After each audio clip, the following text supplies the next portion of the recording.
Carpio y soy estudiante de psicología. En esta oportunidad les voy a hablar acerca de los diferentes de las diferentes pruebas proyectivas que se aplican en la psicología del consumidor, así como las diferentes conductas de compras. Cuando hablamos de pruebas proyectivas, vamos a decir que es un conjunto de herramientas las cuales están elaboradas a través de estímulos o a partir de estímulos ambiguos. Las pruebas proyectivas se utilizan con la finalidad de que el paciente proyecte diversas ideas que están guardadas en su inconsciente y que de manera consciente no proyectarían.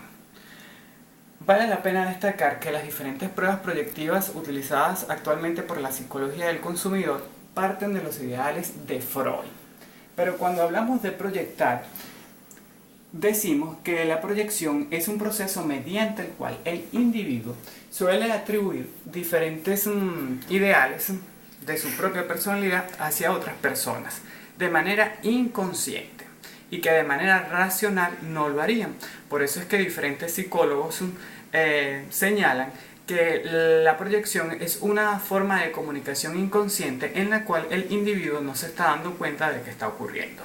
Desde la psicología del consumidor se utilizan estas pruebas proyectivas para entrar al inconsciente del individuo o para conocer parte de este inconsciente y de esta manera saber cuáles son las diferentes motivaciones que hacen que esta persona compre un producto determinado.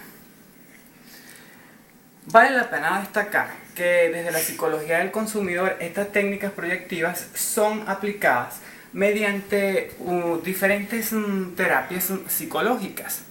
Pero para esto debe existir una relación terapeuta-paciente.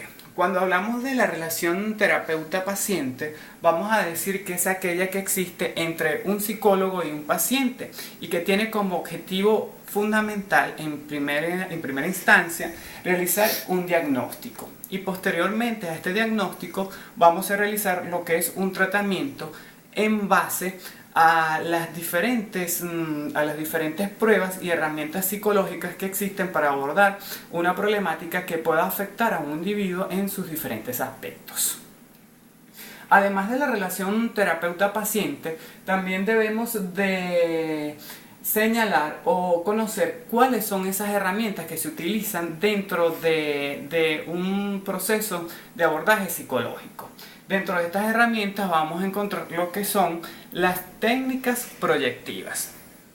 Las técnicas proyectivas empleadas de la psicología del consumidor van a permitir, como ya lo dijimos, conocer las diferentes motivaciones de un consumidor, para lo cual un psicólogo especialista, en este caso psicólogo relacionado con el área de la psicología del consumo, va a aplicar algunas técnicas como son el diálogo íntimo, la personificación y el collage.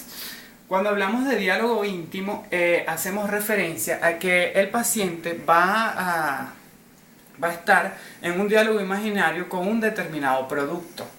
Esto se va a realizar en una sesión terapéutica y va a atribuirle a este producto algunas características especiales. Luego de que tiene una conversación o un diálogo, como ya lo hemos señalado, el psicólogo va a tomar algunos rasgos especiales o algunos rasgos específicos y va a realizar su análisis correspondiente.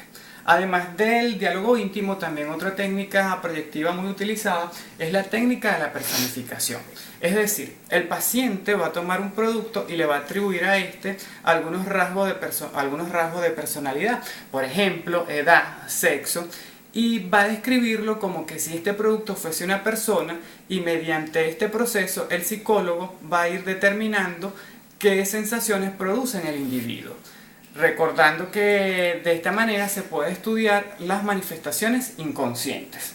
Y el collage consiste en ubicar en un área en específico, un área blanca, generalmente de color blanco, una serie de figuras relacionadas con los productos y se le pide al consumidor que ubique de su forma preferencial el producto, los determinados productos en específico. De acuerdo al orden que le dé a los productos, se va a determinar qué orden pueden tener estos productos en su vida y qué motivaciones lleva al consumidor a comprar estos productos. De esta forma se logra conocer un poco más de su material inconsciente y se logra conocer cómo este consumidor satisface sus necesidades mediante la utilización de ellos, y le permite a la psicología del consumidor y al marketing mejorar y proyectar los diferentes productos existentes en el mercado. Una vez realizadas los test proyectivos y las pruebas proyectivas, así como la relación mediante la relación terapeuta-paciente, es decir, el diagnóstico y lo que es el tratamiento, vamos a realizar lo que son los diferentes análisis de los resultados. Cuando vamos a hablar de los análisis de los resultados, vamos a decir que este le va a permitir al paciente y expresarse de una forma racional. Es decir, una vez que el paciente ha dado sus puntos de vista, este lo va a hacer de una forma menos racional, donde pueda manifestar sus ideales sin ningún tipo de resistencia, donde pueda vencer lo que es la vergüenza o algunos tópicos de la vergüenza que delante de la sociedad pueden aparecer un poco oscuros. Y también vamos a estimular el pensamiento del paciente hacia un pensamiento más metafórico y un pensamiento más creativo.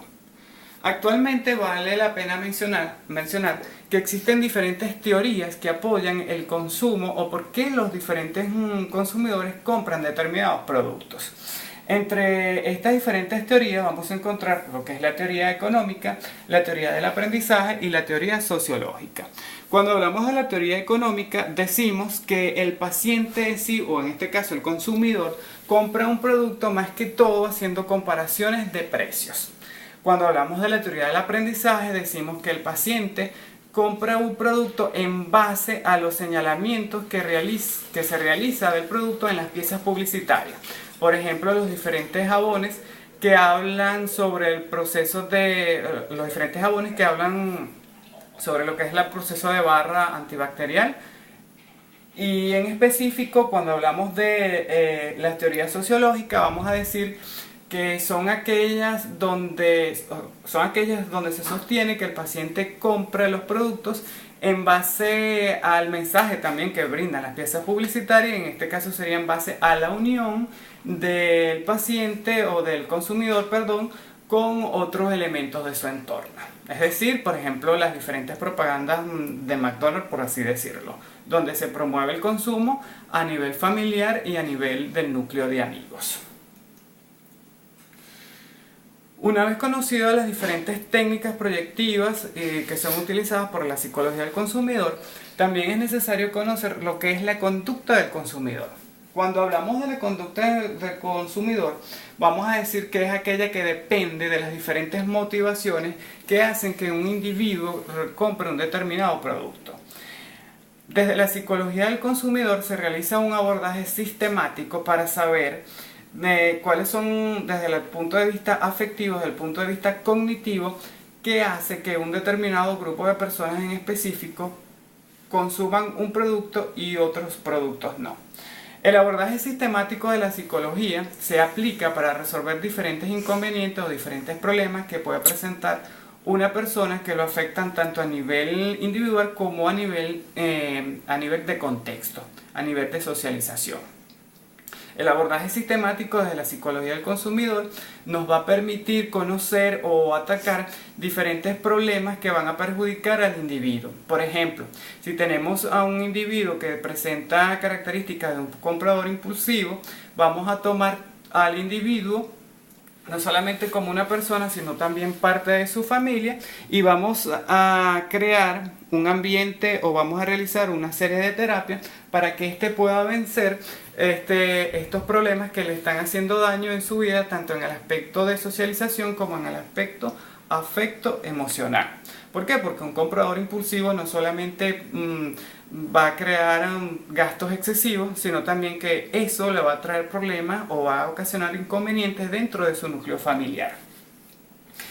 El abordaje sistemático es de gran importancia porque nos permite conocer el consumidor o en este caso al paciente, de una forma más estructurada y de una forma más amplia desde el ámbito de la psicología, lo que permite mejorar cada día más su calidad de vida. Cuando hablamos del abordaje sistemático, también es indispensable señalar que deben de realizarse una integración de técnicas. Cuando se dice que se deben de realizar la integración de técnicas, es el proceso mediante el cual se toman diferentes ramas de la psicología en general, se unen y se aplican para tratar a un paciente en específico. Por ejemplo, si tenemos un paciente impulsivo, con un comprador impulsivo, vamos a tomar diferentes técnicas de la psicología cognitiva, diferentes técnicas de la psicología clínica, las vamos a aplicar en ese paciente y vamos a ver los diferentes resultados para que este paciente pueda mejorar. Durante este proceso terapéutico se pueden presentar una serie de características en especiales, las cuales van a señalar una serie de ventajas y de desventajas. Cuando hablamos de la integración de las técnicas desde el punto de vista de ventaja, vamos a decir que permite conocer, como ya lo señalé anteriormente, permite conocer al paciente de una forma más íntegra, de una forma más global. Le permite conocer, le permite integrar a la familia en el proceso terapéutico y además de esto permite estudiarlo como un ser biopsicosocial. Y dentro de las desventajas, una de las más trascendentales o de las más marcadas dentro de la psicología en general es que la integración de las técnicas y el análisis de las pruebas proyectivas se hagan de manera errónea. Si se hacen de manera errónea, la mejoría del paciente no se va a notar y por ende va a afectar sobre el paciente y este va a ir en declive. En conclusión, podemos decir que la psicología del consumidor es una importante rama porque nos permite conocer al paciente desde un punto de vista cognitivo y afectivo y sobre las diferentes motivaciones que lo impulsan a comprar un determinado producto. Será hasta una próxima oportunidad. Gracias por su atención.